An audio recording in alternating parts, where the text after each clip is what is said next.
दोस्तों, क्या आप जानते हैं कि आज के बच्चे सिर्फ 8 से 9 साल की उम्र में ही प्यूबर्टी एक्सपीरियंस कर रहे हैं। यानी 8 से 9 साल की उम्र में ही जवान होना शुरू कर रहे हैं। पहले जो चेंजेस 12 से 14 साल की उम्र में आते थे, वो अब 4 से 5 साल पहले ही आ रहे हैं। काफ़ी लोग इसे सिर्फ इंडिया और अफ्रीका जैसी डेवलपिंग कंट्रीज़ के साथ ही जोड़ते हैं, लेकिन ऐसा नहीं है।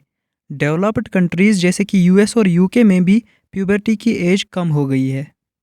खाने पीने की बदलती आदतें और इन्वायरमेंटल चेंजेस तो इसके पीछे हैं ही, लेकिन और भी रीजंस हैं जो आपको कम ही बताए जाते हैं।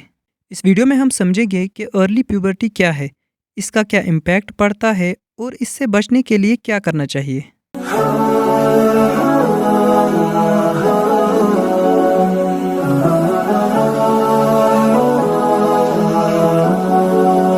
प्यूबर्टी एक नेचुरल प्रोसेस है दोस्तों, जिसमें बच्चे धीरे धीरे एडल्ट बनने लगते हैं।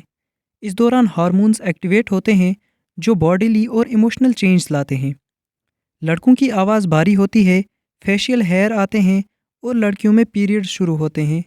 दोनों की हाइट तेज़ बढ़ती है और बॉडी हेयर डेवलप होते हैं।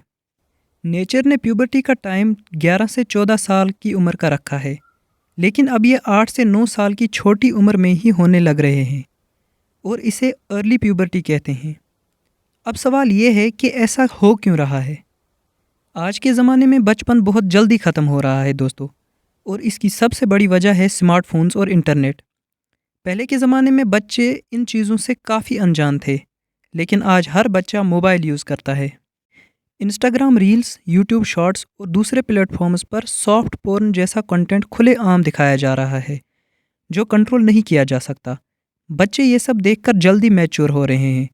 उनकी क्यूरियोसिटी बढ़ रही है और ये क्यूरियोसिटी उनके हार्मोन्स को जल्दी ट्रिगर करती है। सिर्फ इंटरनेट ही नहीं, बल्कि स्कूल और फ्रेंड सर्कल में होने वाली बातें भी इसका एक बड़ा रीज़न है। पहले के ज़माने में बच्चे एडल्ट टॉपिक्स के बारे में नहीं जानते थे, लेकिन आज हर बच्चा जानता है कि एक बेबी कैसे पैदा होता है। जब बच्चे आपस में इन बातों को डिस्कस करते हैं, तो उनकी क्यूरियोसिटी और बढ़ जाती है। फिर जब वो इंटरनेट पर सर्च करते हैं और आगे जाकर एडल्ट एक्टिविटीज़ जैसे मास्टरबेशन शुरू कर देते हैं, तो उनके हार्मोन्स वक्त से पहले ही एक्टिवेट हो जाते हैं, जो अर्ली प्यूबर्टी का एक बहुत बड़ा कारण है। दूसरा बड़ा रीज़न है स्ट्रेस। हर बच्चा आज किसी न किसी वजह से प्रेशर महसूस करता है। पढ़ाई का स्ट्रेस, पेरेंट्स का प्रेशर या फिर सोशल लाइफ का कंपैरिजन।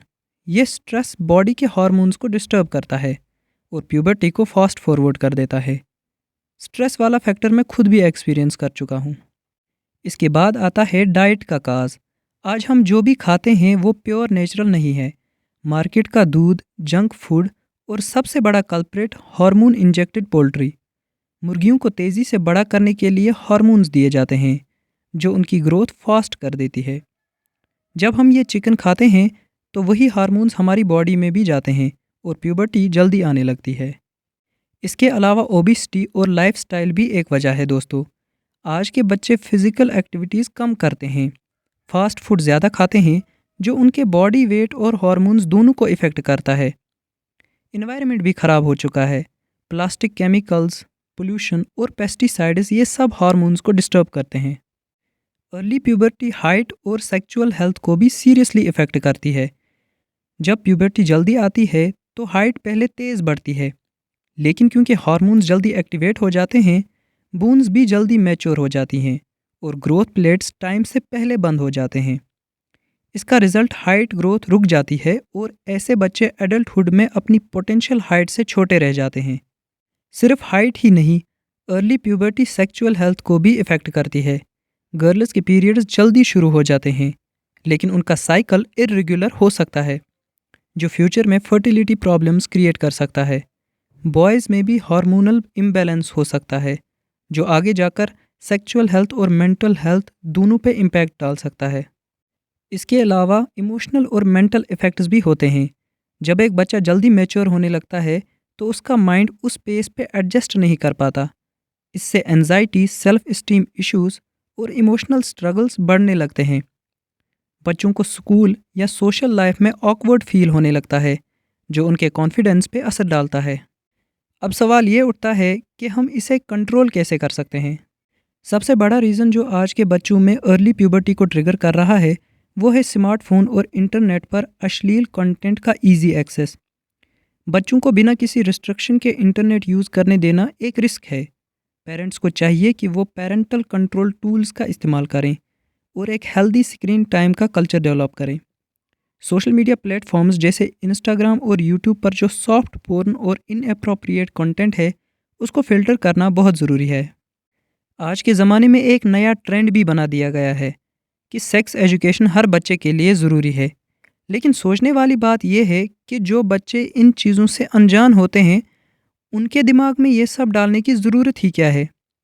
जब एक बच्चे को किसी चीज़ के बारे में पता ही नहीं होता, तो उसके अंदर उस चीज़ को एक्सप्लोर करने की इच्छा भी नहीं होती। पर आज के सिलेबस और मीडिया के थ्रू बचपन ही से इन बच्चों के दिमाग में सेक्स एजुकेशन डाली जा रही है। जो शब्द एक बच्चे की डिक्शनरी में होने ही नहीं चाहिए, वो अब आम हो चुके हैं। इसीलिए ज़रूरी है कि हम उनका दिमाग अननेसेसरी इन्फॉर्मेशन से ना भरें, बल्कि उन्हें एक नेचुरल और हेल्दी चाइल्डहुड जीने दें। जैसा मैंने पहले भी बताया, स्ट्रेस एक मेजर फैक्टर है जो प्यूबर्टी को जल्दी ट्रिगर करता है। जब एक बच्चा स्ट्रेस में रहता है, तो उसके हार्मोन्स इम्बैलेंस होने लगते हैं। पेरेंट्स और टीचर्स को ये इंश्योर करना चाहिए कि बच्चों का स्कूल एनवायरनमेंट फ्रेंडली और सपोर्टिव हो।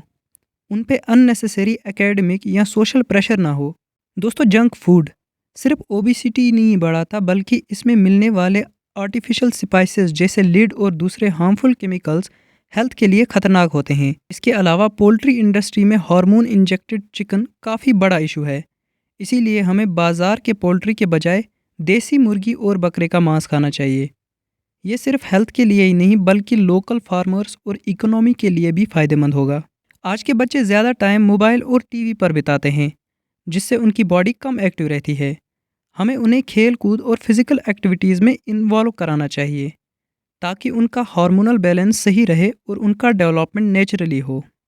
अर्ली प्यूबर्टी सिर्फ एक मेडिकल या बायोलॉजिकल इशू नहीं है, बल्कि ये हमारी लाइफस्टाइल और सोसाइटी से भी जुड़ा हुआ है। अगर हम स्मार्टफोन एक्सपोजर, स्ट्रेस, डाइट और फिज़िकल एक्टिविटी पर ध्यान दें, तो इस प्रॉब्लम को कंट्रोल किया जा सकता है। बच्चों का बचपन उन्हें जीने दिया जाए, बिना अननेसेसरी इन्फॉर्मेशन और प्रेशर के। ये सिर्फ पेरेंट्स की नहीं, बल्कि पूरी सोसाइटी की जिम्मेदारी है कि हम एक हेल्दी एनवायरनमेंट बनाएं, जिसमें बच्चे नेचुरली ग्रो कर सकें। दोस्तों, अगर वीडियो पसंद आई हो तो इसे शेयर ज़रूर करें और ऐसे कंटेंट को सपोर्ट करने के लिए मेरी चैनल को सब्सक्राइब ज़रूर करें।